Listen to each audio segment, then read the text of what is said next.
पूर्व सांसद सीपीआरएम के अध्यक्ष सीआरबी राय जी, भारतीय जनता पार्टी के जिला के अध्यक्ष श्रीमान कल्याण देवान जी, पूर्व जिलाध्यक्ष श्रीमान मनोज देवान जी, भारतीय जनता पार्टी के लोकप्रिय प्रत्याशी श्री विष्णु प्रसाद शर्मा जी, महेंद्र छेत्री जी, श्री अरुण घतानी जी, विकास राय जी, प्रताप खाती जी, ऋषि थापा जी, नीना नामा जी, अरुण घिसिंग जी, भारतीय जनता पार्टी दार्जिलिंग जिला के समस्त पदाधिकारीगण और इस क्षेत्र में बसे हुए सभी मेरे भाइयों बहनों, बंगाल विधानसभा का चुनाव चल रहा है और मुझे इस दार्जिलिंग क्षेत्र में आप सभी भाइयों बहनों के बीच में आने का सौभाग्य प्राप्त हुआ है। आप सबसे मिलकर के संवाद बना करके मुझे बहुत प्रसन्नता की अनुभूति हो रही है। मैं आप सबका हृदय से अभिनंदन करता हूं।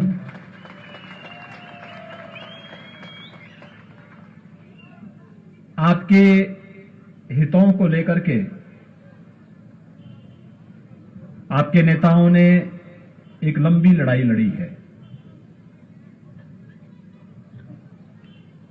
लेकिन आपकी भावनाओं के साथ कांग्रेस ने, फिर कम्युनिस्टों ने और पिछले 10 वर्षों से टीएमसी लगातार खिलवाड़ कर रही है। यहां के निर्दोष नौजवानों के साथ जिस प्रकार का व्यवहार इन दलों का रहा है वह अत्यंत दुर्भाग्यपूर्ण रहा है। हम सब जानते हैं कि देश के अंदर अनेक समस्याएं थी 2014 के पहले, क्योंकि 2014 के पहले देश के अंदर जिन लोगों ने ज्यादा समय तक शासन किया था उसमें कांग्रेस और उसके सहयोगी दल ज्यादा थे। उन्होंने समस्याएं ज्यादा दी, वे समस्याओं के समाधान पर विश्वास नहीं करते थे। और आपने देखा होगा 14 के बाद मोदी जी के प्रधानमंत्री बनने के बाद उन समस्याओं का एक एक करके समाधान होता हुआ गया। आज देश के अंदर जम्मू कश्मीर देश के अंदर आतंकवाद का सबसे बड़ा मुद्दा बना था, आज जम्मू कश्मीर की समस्या का समाधान हो गया है। दार्जिलिंग का नौजवान भी अगर चाहेगा आज के दिन कि वो जम्मू कश्मीर के अंदर अपने लिए जमीन और मकान खरीदना चाहता है, कोई आपको रोक नहीं सकता है। आप भी पूरे मजबूती के साथ जम्मू कश्मीर के अंदर अपने लिए जमीन और मकान खरीदने के अधिकारी हो सकते हैं। यह अधिकार मोदी जी ने आपको दिया, यह अधिकार लिया था कांग्रेस ने, लेकिन मोदी जी ने वापस यह अधिकार देश के नागरिकों को दिया। आज जम्मू कश्मीर विकास की प्रक्रिया के साथ जुड़ करके तेजी के साथ आगे बढ़ रहा है। भाइयों बहनों, बोडोलैंड की समस्या, मैं भी असम विधानसभा चुनाव में गया था। कितने भी तेजी के साथ विकास की इस प्रक्रिया के साथ आज बोडोलैंड आगे जुड़ रहा है। आज वहां का नौजवान खुशहाल है। अयोध्या में राम जन्मभूमि पर भगवान राम का भव्य मंदिर बने, 500 वर्षों से हिंदू समुदाय इसके लिए लड़ रहा था, लेकिन आजादी के बाद भी कांग्रेस इस मुद्दे को उलझाती थी, लड़ाती थी। मोदी जी आए, सभी बाधाओं को दूर किया और आज अयोध्या में भगवान राम की भव्य मंदिर के निर्माण का कार्य भी प्रारंभ हो चुका है। भाइयों बहनों, ऐसे ही बंगाल विधानसभा का चुनाव बंगाल की समस्याओं के समाधान के साथ साथ दार्जिलिंग क्षेत्र में गोरखा समुदाय की समस्याओं के समाधान का भी एक माध्यम बनना चाहिए, और यही अपील करने के लिए मैं आपके बीच आया हूं। आखिर क्यों इन दलों ने पहले इस समस्या के समाधान में रुचि नहीं ली, क्योंकि इनके हित जुड़े हुए थे,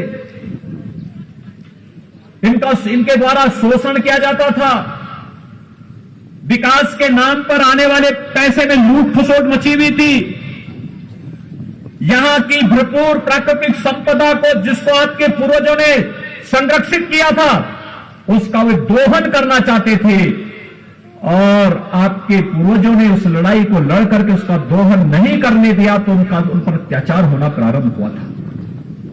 आज उस समस्या का समाधान करने के लिए ही कि भारत के संविधान के दायरे में रह करके हम यहां की समस्या का समाधान करेंगे, भारतीय जनता पार्टी इस बात का आश्वासन देने के लिए आपके बीच आई है। आपने से राजू बिष्ट को यहां से सांसद बनाया, वे यहां से आपकी समस्याओं को देश के सर्वोच्च मंच पर रखते हैं, विकास की योजनाओं को लेकर के यहां पर आ रहे हैं, लेकिन जब भारतीय जनता पार्टी का एमएलए भी यहां से चुनाव जीतेगा, बंगाल के अंदर भारतीय जनता पार्टी की सरकार बनेगी, तो डबल इंजन की सरकार की गति भी कई गुना होती है।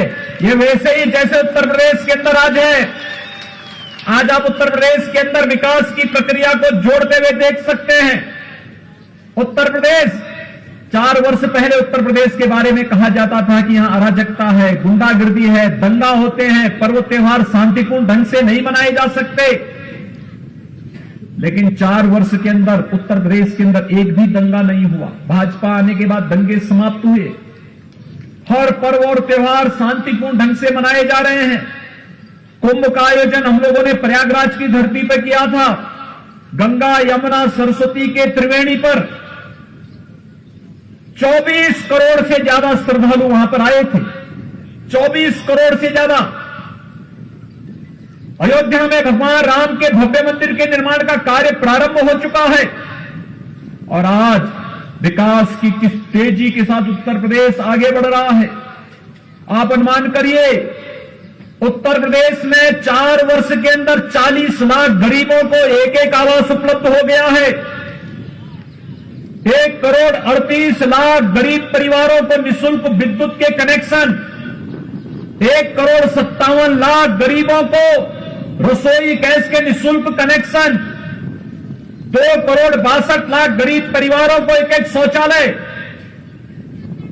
6 करोड़ गरीबों को 5 लाख रुपए सालाना आयुष्मान भारत की सुविधा, जिसमें 5 लाख रुपए हर वर्ष उन परिवारों को स्वास्थ्य बीमा के लिए सरकार के द्वारा उपलब्ध कराए जा रहे हैं।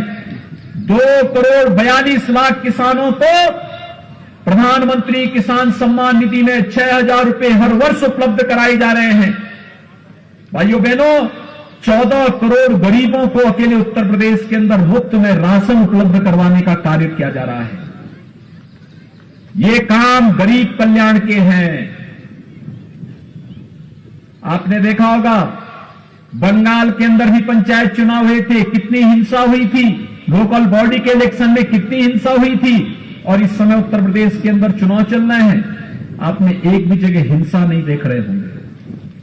मैं बंगाल में प्रचार कर रहा हूं, उत्तर प्रदेश में शांतिपूर्ण तरीके से चुनाव चल रहे हैं। यह है परिवर्तन। इंफ्रास्ट्रक्चर हमने नेपाल को, बिहार को, छत्तीसगढ़ को, झारखंड को, मध्य प्रदेश, राजस्थान, उत्तराखंड, हरियाणा, दिल्ली, इनसे जुड़ी हुई उत्तर प्रदेश की पूरी सीमाओं में जितने भी हमारे मार्ग थे उनको 4 लेन की कनेक्टिविटी से जोड़ा है। 5 नए एक्सप्रेसवे उत्तर प्रदेश के अंदर बन रहे हैं। ये 5 एक्सप्रेसवे उत्तर प्रदेश की इकोनॉमी को बढ़ाने वाले, उत्तर प्रदेश की प्रति व्यक्ति आय को कई गुना बढ़ाने की वादा रखते हैं। एयर कनेक्टिविटी को बेहतर किया है। ये सब इसलिए संभव हो पाया है क्योंकि प्रधानमंत्री मोदी जी का बरदहस्त और उनका मार्गदर्शन है और उनका सहयोग है। उत्तर प्रदेश के अंदर भाजपा की सरकार है और डबल इंजन की सरकार विकास की प्रक्रिया को तेजी के साथ आगे बढ़ाती है तो उत्तर प्रदेश की 24 करोड़ जनता के जीवन में खुशहाली लेके आती है। और यही तो हम बंगाल के लिए भी कहना चाहते हैं। आखिर दार्जिलिंग और उसके इन क्षेत्रों की कितनी प्राकृतिक सौंदर्य है इसमें। ये प्राकृतिक सौंदर्य यहां पे पर्यटन की संभावनाओं को भी आगे बढ़ाता है। ये पर्यटन, ये प्राकृतिक सौंदर्य हेल्थ एंड वेलनेस के नए स्पॉट के रूप में हेल्थ टूरिज्म को भी आगे बढ़ाने का एक मादा यहां पे रखता है। और मैं तो कह सकता हूं, यहां पे भाजपा की सरकार होती तो टूरिज्म में यूरोप और स्विट्जरलैंड आपसे कई पीछे छूट जाता, दार्जिलिंग नंबर 1 पर देश और दुनिया के अंदर आ गया होता।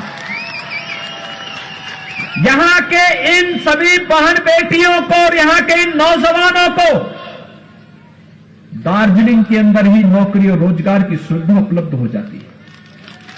इनको कहीं बाहर जाने की आवश्यकता नहीं थी, दुनिया आपके पास आती। ये संभावनाएं यहां पर है, लेकिन इन संभावनाओं को आगे बढ़ाने का जो अवसर है वो ये चुनाव है। और इसलिए मैंने कहा कि बंगाल का चुनाव हमारे लिए सत्ता परिवर्तन मात्र एक माध्यम नहीं है।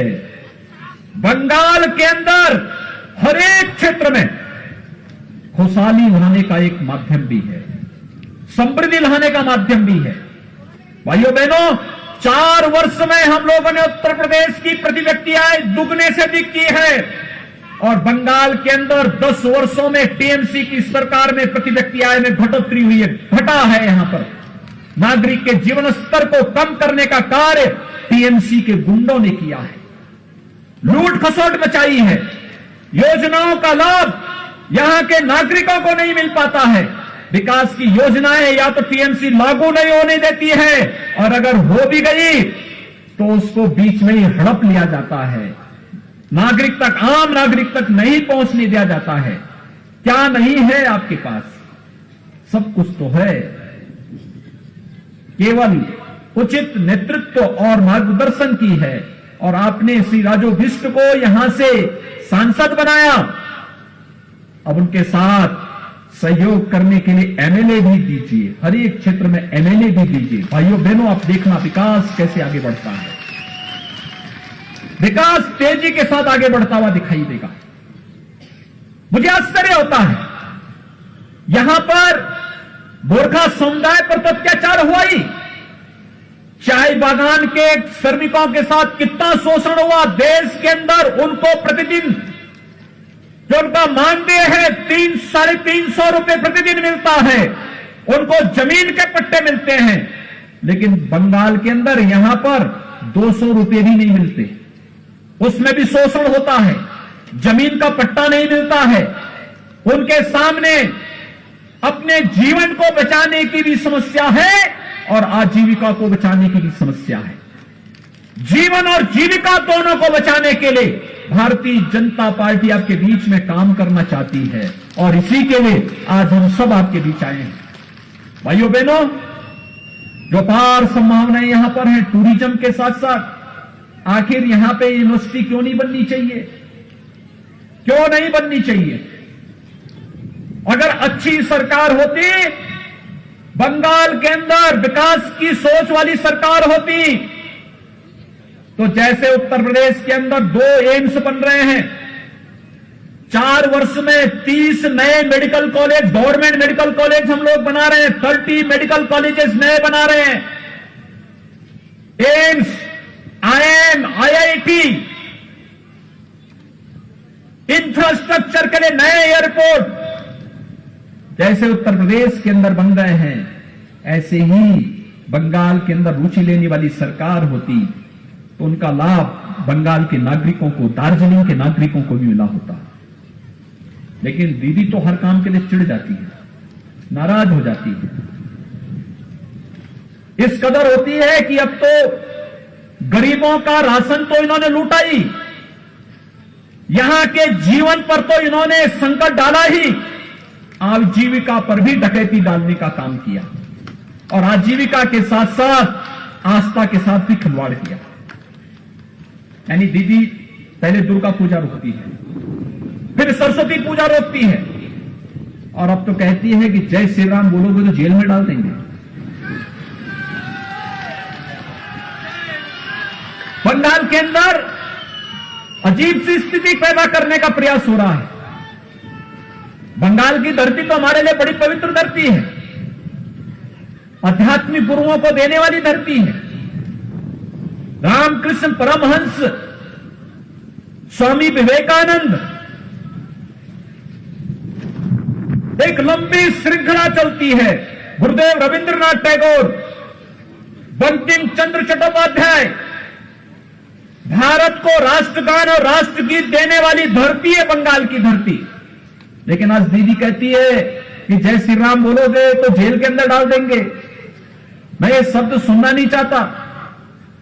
पता नहीं दीदी ऐसे क्यों चढ़ रही है, लेकिन मैं एक बात को मानता हूं, और भाइयों बहनों मैं आप सबसे भी कहूंगा, अयोध्या में राम जन्मभूमि आंदोलन के साथ हम जुड़े रहे, शुरू से जुड़े रहे। 1949 में जब रामलला का प्रकटीकरण हुआ था, गोरखनाथ मंदिर ने उस आंदोलन को लीड किया था। मेरे पूज्य गुरुदेव और मेरे पूज्य दादा गुरु इस आंदोलन के साथ शुरू से जुड़े रहे हैं। उस आंदोलन को नेतृत्व प्रदान करते थे, और मैंने इस बात को महसूस किया है, जिसने भी राम का विरोध किया, वो चाहे रामायण काल में किया होगा और चाहे आज के इस काल में कर रहे हैं, उसकी दुर्गति तय है। उसकी भलाई नहीं हो पाई, उसका उन्नयन और उसका उत्थान नहीं हो पाया। लेकिन कब टीएमसी के लोगों की समझ में यह बात आएगी? उत्तर प्रदेश के अंदर देख रहे होंगे, जिन लोगों ने राम भक्तों पर गोलियां चलाई थी, जिन लोगों ने भगवान राम का विरोध किया था, आज उनकी क्या दुर्गति हो रही है। लेकिन बंगाल के अंदर भी अगर राम का विरोध करोगे तो बंगाल की जनता और दार्जिलिंग की जनता इसे बर्दाश्त नहीं करेगी। और यही तो यहां पर बंगाल के अंदर जब मैं आ रहा था, अभी यहां पर ये 12 से 15 किलोमीटर इस पहाड़ी रास्ते से आते हुए जब मैं आपके बीच में पहुंचा हूं, जहां भी मैं देखता था माताएं, बहनें, नौजवान, यहां के नागरिक, आम नागरिक तो सड़कों पे था, जैसे ही मुझे देखता था अभिवादन करता था जय श्री राम का। हर ओर से एक ही नारा था, जय श्री राम का। और भाइयों बहनों, हमारे यहां तो राम के बगैर कोई यात्रा होती ही नहीं है। जन्म लेते हैं, बच्चा जन्म लेता है, अखंड रामायण का पाठ हो जाता है। कोई मांगलिक कार्यक्रम होता है, राम के बगैर होता ही नहीं। जन्म से लेकर के मरण तक की पूरी यात्रा राम के बगैर अधूरी है हमारे यहां। लेकिन यहां पर दीदी कहती है राम का नाम नहीं लेने देंगे। मैं दीदी को बताना चाहूंगा, बहुत सारे लोग हुए हैं जिन्होंने राम का विरोध किया, इतिहास में सब गायब हो गए, कोई पूछता ही नहीं। राम भक्तों को सदैव विजय मिली है। और भाइयों बहनों, आज मैं आप सबसे यही अपील करने के लिए आया हूं, हमें सोनार बांग्ला के सपने को साकार करने के लिए कार्य करना है। गोरखा समुदाय की समस्याओं के समाधान के लिए कार्य करना है। हमें इस बात को ध्यान में रखना होगा, भारत के संविधान के दायरे में रह करके भारत के अंदर हर समुदाय की समस्या का समाधान आज की केंद्र में मोदी जी के नेतृत्व की सरकार करने को प्रतिबद्ध है। और भाइयों बहनों, हम सबको मोदी जी के विजन पर कार्य करना है। हम सबको मोदी जी के नेतृत्व में कार्य करना है, उनके विजन के अनुसार आगे बढ़ना है, देश की समस्याओं का समाधान करना है और एक भारत श्रेष्ठ भारत की परिकल्पना को आगे बढ़ाते हुए भारत को दुनिया की एक महाताकत के रूप में स्थापित करना है। और इसी के लिए तो आज हम सब आपके बीच यहां पर आए हैं, इसी के लिए हम लोग आपके बीच आए हैं। विकास तेजी के साथ आगे बढ़ेगा। भारतीय जनता पार्टी को बंगाल के अंदर सरकार बनाने दीजिए। यहां की टीएमसी की गुंडागर्दी का हिसाब कानून के दायरे में रह करके एक एक करके लिया जाएगा। चिंता मत करिए, उससे घबराने की आवश्यकता नहीं, कतई घबराने की आवश्यकता नहीं। आपने लंबी लड़ाई लड़ी,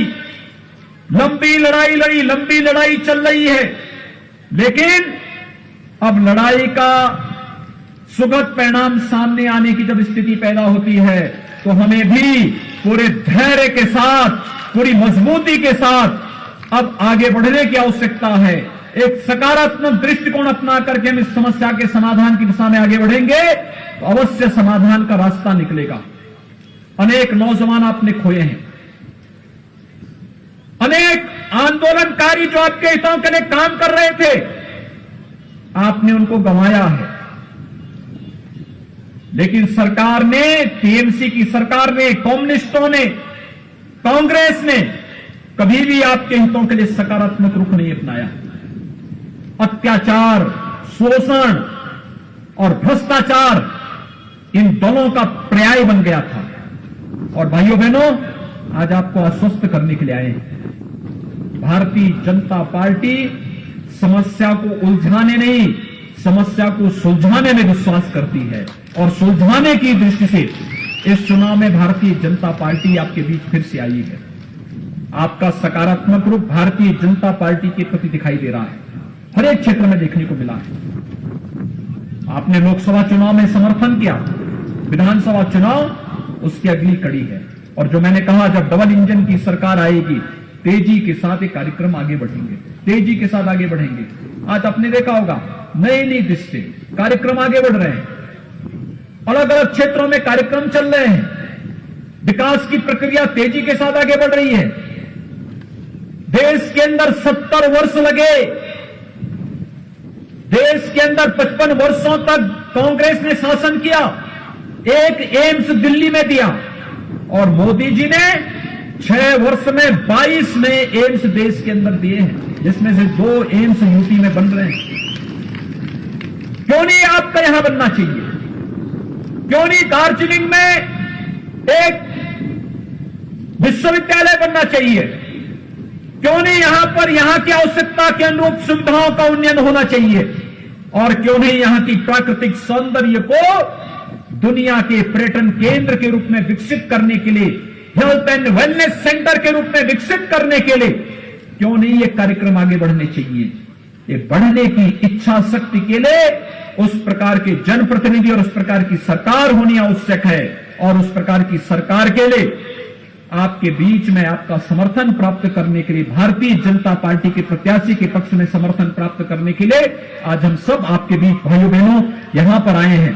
मैं आप सबसे अपील करूंगा, श्री विष्णु प्रसाद शर्मा को भारतीय जनता पार्टी के प्रत्याशी के रूप में आपके बीच आए हैं, इन्हें भारी बहुमत से विजयी बनाने की अपील आप सबसे करने के लिए आया हूं। श्री विष्णु प्रसाद शर्मा को आप लोग सही समर्थन देंगे?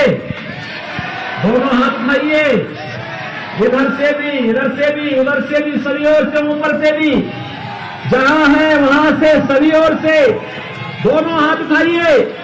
दोनों हाथ उठा के मेरे साथ बोलेंगे, जय श्री राम, जय श्री राम, जय जय श्री राम।